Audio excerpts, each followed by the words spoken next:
Next up is Touch Base in Seoul, and our guest this week is traditional Korean singer Taepyungyang. Yu is still a young man in his 20s, but he's been known to the Korean public for most of his life. At age 6, he became the youngest person to perform the complete Hungbuga, one of Korea's surviving pansori stories, but which also takes over 3 hours.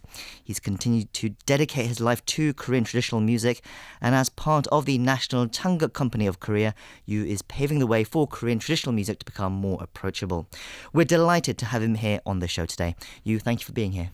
Thank you for having me. Hi, I'm Taepyungyang. My English name is Tae. Tae, okay. So we're referred to you as Tae today. Okay. So you first started learning Korean or Korean traditional music at the age of 4 years old. Yes. But I've read in several interviews that Korean has been part of your life even before you were born, as your mother listened to the music during her pregnancy. Right. But what is your earliest memory of Korean? Well, I can't recall many memories from that time, but the earliest memory that I got from that time is sitting in front of my master and singing along with him. And I think I practiced really, really hard for over maybe 8 hours a day, just singing pansori for all day. I think that's about it. So when you start that young, you must not even really be aware of, if you're enjoying it or, it was just something you did, right? Well, I feel like I enjoyed it. Yeah, because at that age, normally if you're a 4-year-old boy, you kind of get forced to do what you do. But for me, for my case, I think I really enjoyed it because I enjoyed, standing in front of many people and singing. So I think I enjoyed it much. Right. Yeah. I mentioned at the beginning of the show that you became the center of attention in Korea in 1998 when you sang the complete Hungbuga, as you said, which takes over 3 hours. So you were 6 years old at the time. Do you remember that? I mean, and how did you prepare for that full performance? Well, actually, I don't remember many things, but I do remember, as I said, I practiced for like over 8 hours a day. And it was very hard for me because for a 6-year-old boy, practicing all day, it was really hard. And preparing for the performance takes much engagement, and I think as a young boy for myself, I had that kind of passion. So that's how I did it. Yeah. For our listeners who might not know, can you explain a little bit about pansori and what it is you do? What's unique about Korean singing? Well, pansori is basically a genre of Korean traditional music, and it consists of 3 elements, basically. One is singer, and 고수. 고수 means the drummer, and the audience. So singer sings pansori for at least over 3 hours, up to 8 hours. Wow. Yeah, 8 hours is the longest pansori we got. And 고수 is a drummer, and the drummer plays a drum, little drum, Korean traditional drum, besides the singer. And the audience needs to take a part during the performance by saying out 추임새, what we call 추임새. 추임새 means to compliment. So the audience needs to say 얼씨구 좋다. Yeah, it's like a call and reply. Yeah, it's like bravo in the Western culture. And it's all about telling stories as well, right? Right. Yeah. It's about these long, grand stories in traditional Korean folklore. Yeah. And this element of having just a singer and a drummer, it's very sparse. But I think it's also part of the reason that took you to Africa, right? Because when you're a very young age, as you said, we started when you were 4, but while you were still young, taking your father's advice to explore other worlds, you went to South Africa and spent 4 years there to study percussion. How was that experience, and how did it shape you as a Korean musician? Well, it has shaped me in many different ways. One of the key aspects that I learned during that time was that I realized music could be an alternative of a language in many ways. I think, if I remember it correctly, I once was invited to sing pansori at a school fair, and I think I sang a part from Changgeuk and called 쑥대머리.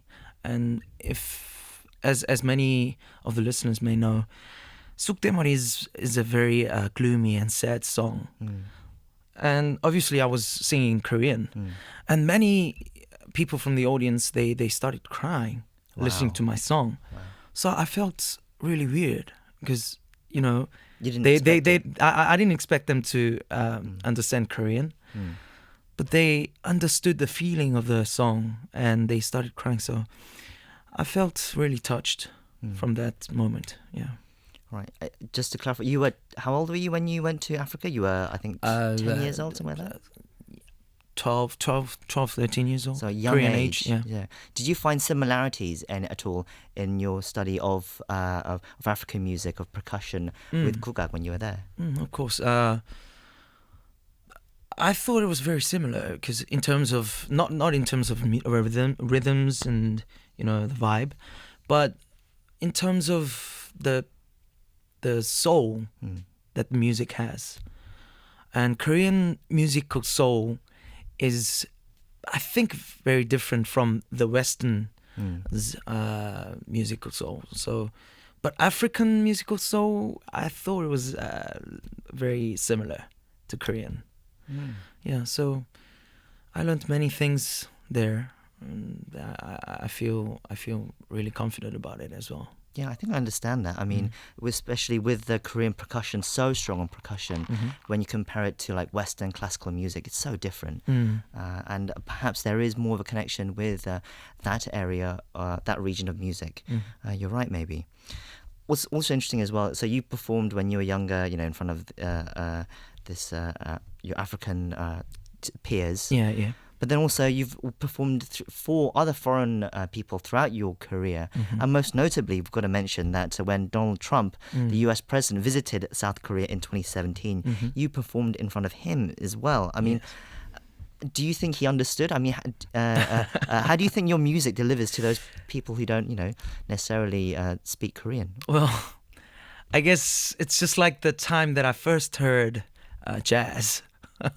Yeah, it was new for me. It was new. It was shocking. It was something different to the kind of music that I always was surrounded with. At first, because I wasn't familiar with the genre jazz, I hesitated and I started looking for more of the contents. But nowadays, people, you know, from all over the world, they can listen to any kind of music that they like because of the internet. So I guess if anyone wants to try to hear or listen to something new, like Korean traditional music, Kugak, they can look for it and they will find it. So yeah, I guess it's they feel the same as me. Right. When I first heard jazz. Yeah. So it's like imagining Trump hearing jazz for the first time. That would have been like him listening to Kugak. Yeah. But hopefully, you know, he will have been touched by it in some way. Maybe he himself, you know, would have looked up. I actually saw him smiling. So, yeah, I guess he enjoyed it. Yeah. I mean, that's the wonders of the modern age, isn't it? With the internet, you can find out more about this, and for anyone in the world. You're also doing a lot to try and bridge the gap between this traditional Korean music and for Korean people as well to better understand it, because you know, especially in this modern day, maybe, you know, young people might not know about it that much. You and some rising stars such as Song So-hee and fellow national the Changgeuk company member Kim Jun-soo, who are helping the public become more familiar with this. Do you feel that? Do you feel the work you're doing is helping people understand Kugak better? Well, not necessarily from my work. Mm. But even about 20 years ago, when I first debuted, Korean was thought to be the genre of music that only elders liked. And many people actually agreed with it.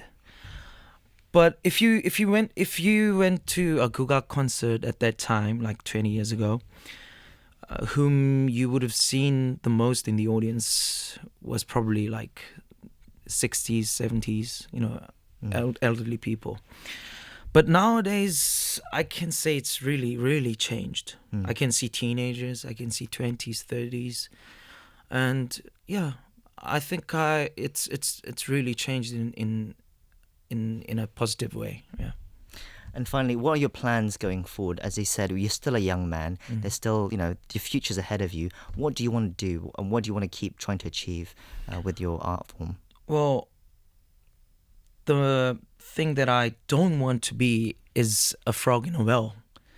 So I don't want to just stay as a kugak musician. Okay. I want to be, someone who plays and who sings and who dances, who acts. So I want to be an all-round player. And so that's something that comes from experiences, right? So I want to experience many things as possible. And no matter what kind of music, I want to experience as many kinds of music as possible. So not just Not a just- kugak musician, but as an artist in general. That's what you want to become. Right. That's a noble goal. Well, unfortunately, we're out of time. It's been an honor to have you on the show today. We wish you all the best of luck on those future projects. And we thank you for keeping your efforts in keeping Korean traditional music, that art form going strong. Thank you very much for having me.